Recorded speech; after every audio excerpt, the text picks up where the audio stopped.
Y con la finalidad de mejorar la relación laboral de los bomberos, hoy a nivel nacional se reunieron, vamos a verlo.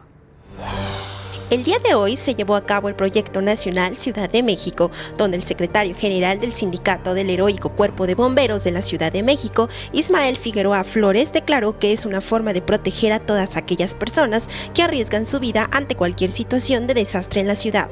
También tiene como objetivo unificar a todos los bomberos, rescatistas y paramédicos del país en un solo cuerpo a nivel nacional. Se reunieron con representantes de los 32 estados para iniciar este importante proyecto.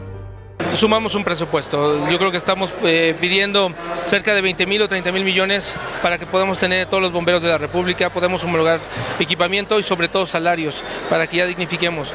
Es increíble que solo 126 municipios de toda la República cuenten con la administración y los demás ¿cuándo? Imagínate, entonces se trata ya de decirle a los, sobre todo a la gente del Congreso y a los senadores que ya volteen a ver hacia bomberos.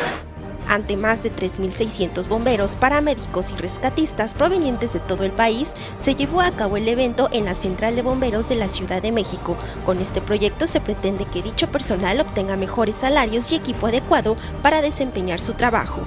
Como somos al fin de cuentas el símbolo de bomberos a nivel nacional, recibes diario muchas, oye, y los equipos, oye, necesitamos que nos den esto, oye, necesitamos mangueras, nos mandan fotos de sus vehículos y pues están para llorar. Entonces hoy ya nos empezamos a organizar, tuvimos pláticas directas con el jefe de gobierno y una vez que lo vamos a acompañar en la campaña para que pueda replicar lo que hay aquí en la ciudad en todos los estados.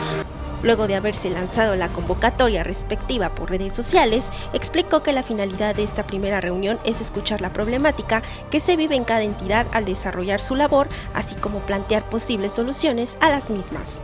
Con imágenes de Jesús Arias, María José Valencia, 21 Noticias.